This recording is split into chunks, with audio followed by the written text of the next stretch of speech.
Welcome back to Cure for the Common Game. Today, in deck number 856, folks, this may be a long one because there's a lot to work out here. Obeka, Brute Chronologist. Now, this gives us three colors: the Grixis wedge, shard, whatever it is. I'm bored with now. I love it. Tap. The player whose turn it is may end the turn.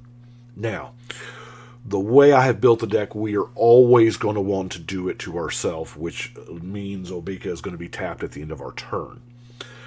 Because a lot of the stuff is sorcery speed, whatnot. And we're going to want to end the turn early on our turn. Why do we want to end the turn early? Let's get into something like the big card here. The one that we all know is in there, Final Fortune. You take another turn, but you lose the game at the end of that turn. A lot of these, what you have to do is you have to wait until the end step and put all of those triggers onto the stack and then end the turn.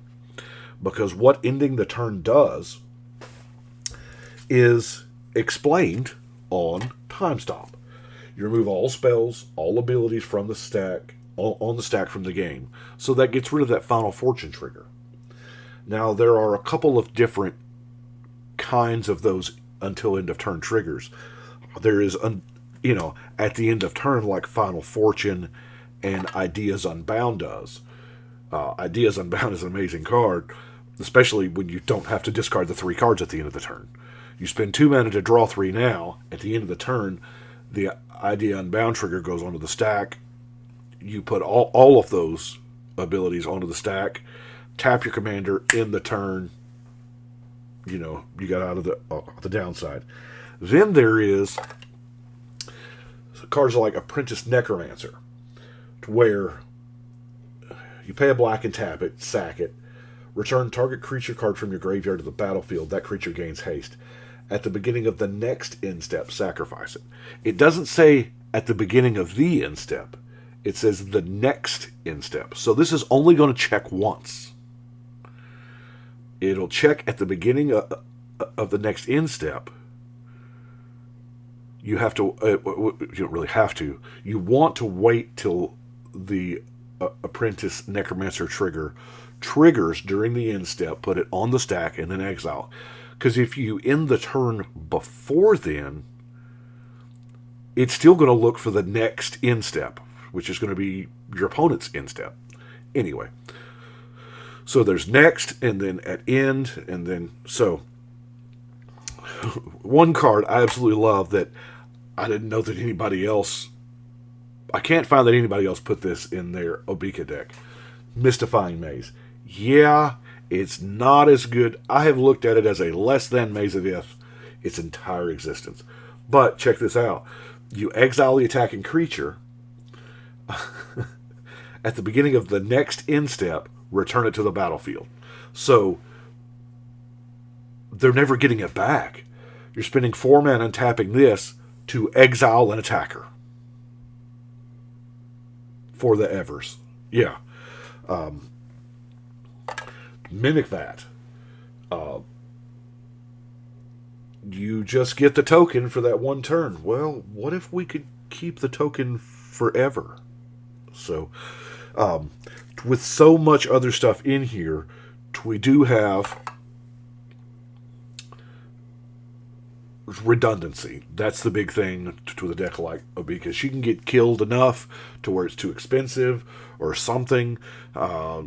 Maybe they turned her into a rock or imprisoned her in the moon and she's on the board but useless, whatever. We've got to have redundancy in her in the turn effect. Sundial the Infinite does that. You already saw Time Stop. There's discontinuity and Glorious End, which, hey, that's fine too, because we'll end the turn, and at the beginning of our next end step, we're probably going to end it, skip that part anyway. But what if we want to use Obika on our opponent's turn? Because there are times when most of the time they're not going to want to end their own turn. But if they're under attack by a lethal force, or if there is a board wipe on the board and they have the most to lose, whatever. Now, here's the tricky part. It has to be on their turn. So it gets... The combat and the board wipe almost doesn't matter unless another player pops out. Anyway, I wanted the ability to do it on multiple turns. So that's why I put in things like Untappers, like 1,000-Year Elixir, Mage Right Stone, Pimim's Aura, Crab Umbra. Get in there, Crab Umbra. The Fate Stitcher, and most importantly, Norrit. Now, Norrit does two things here. It untaps our commander, any other blue creature, but you can tap to make a pretty much a non-sick creature attack.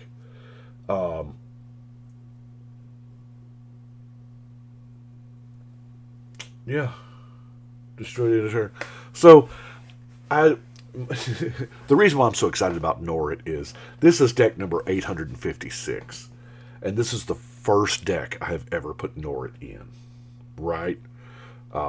It's been outclassed several times. I love the art. But, by the way, this was free in a magazine way back when they were promo in Ice Age. But anyway, back to our regular scheduled program. Expedition map, I meant to show this with the Mystifying Maze, because that's what it's there for, to go and get that little piece of tech. The new Alchemist Gambit. It's another take an extra turn spell that we can cast for 3. Right? Here's something that gets wild. Target card in your graveyard gains Encore. Here's Encore. Exile the creature card and pay its mana cost. For each opponent, you get a token copy of that creature. It attacks that opponent. They gain haste, and you sacrifice them at the beginning of the next end step. So we get to keep the Encore copies. So since we're keeping Encore copies, we might as well run the Triniform. Right? Another thing that works like that is Siegwarth. Unearth. Remove it from the game at end of turn, or if it would leave play. Now, this one you got to keep doing. Because it does say at the end of turn. It doesn't say the next. So it's going to check every single end of turn. I have those cards in here because some of them, are pretty good. Desolation. It's going to, at the end of each turn, if a player taps for land for mana, they're going to sack a land. Identity Thief. Becomes a copy of that creature till end of turn. Return the exiled card to the battlefield under its owner's control at the beginning of the next end step. Now, Identity Thief will go back to being an Identity Thief, but they're not getting the creature back if you just continually end the turn. Flame Shadow Conjuring, same thing, the next end step. Hate Mirage, next end step. It's little things like that that I had to train the eye to look for. Let's look at some old stuff. Psychic Vortex. This one, cumulative upkeep, draw a card. So the turn you cast this, it literally does nothing, but the longer it stays out there, the better you are. That's a heck of a drawback, and in most decks, you don't want to pay that. Discarding your hand every turn, unless you're playing your hand every turn, or milling it, or discarding it, or whatever. But at the end of each of your turns, sack a land and discard your hand. I will put that on the stack, and then not. Puppeteer Click is another one that checks just the next end step. Zara, Renegade Recruiter. It's a next end step. See, it's getting ridiculous. I think this is going to be a great deck. I'm dying to play it. until end of turn. Untap them. They block this turn. So, now this is only going to check till end of turn once. Wait a minute. Target player gains control up to 3 target non-attacking creatures until end of turn. No, it's not. If you skip it, then it'll check the next end step. Cauldron Dance here again. This only says the next end step. Hellkite Courser. That's right. You can just put your commander into play. and this one I really like, the Echo Chamber. Target opponent picks one of their creatures. You get a copy of it. It's got haste.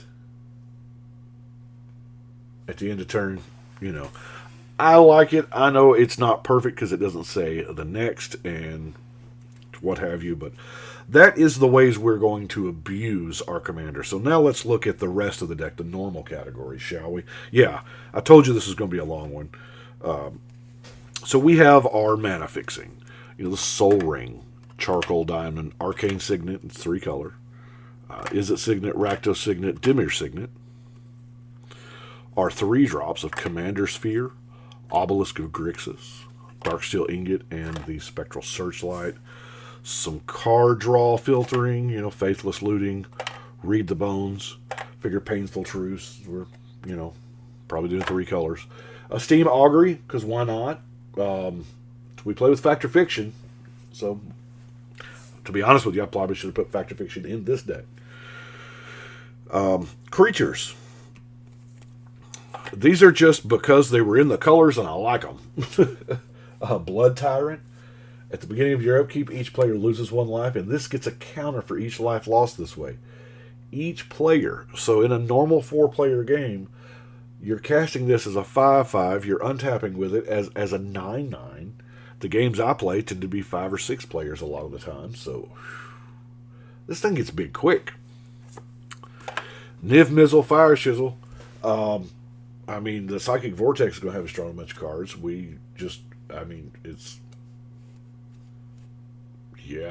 It's a bunch. I didn't put the combo piece in here. It's not that kind of deck. I probably could. Delina Wild Mage. I just like this one. I just like the card. It's probably a placeholder. End of combat doesn't really, because we don't want to end it before combat ends. That'll mess up our shtick. So, anyway, we have removal. And we're in the removal colors, We have stuff like Fire Covenant. You just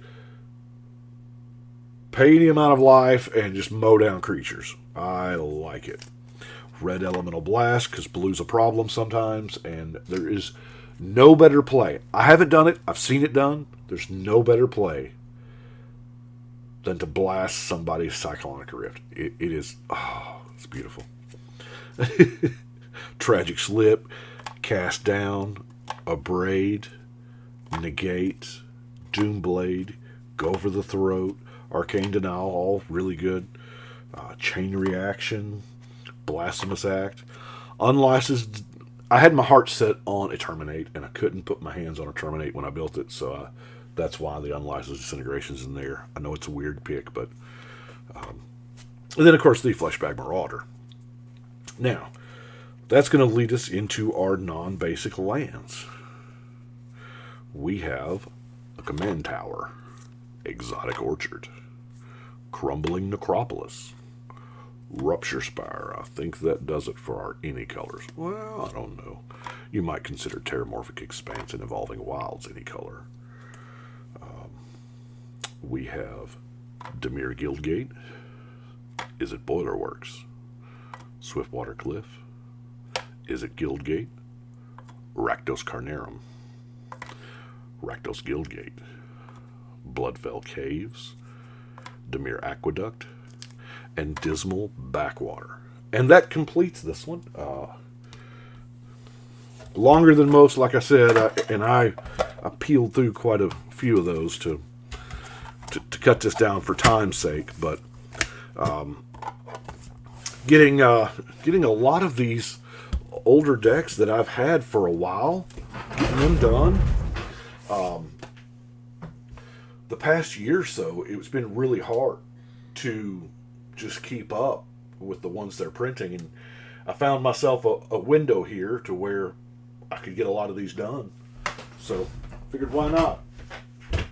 Especially before the 2022 stuff comes out. 856 is on the wall. And that is it for today. I do appreciate it. Thank you all so much. And we're going to go ahead and shuffle and cut.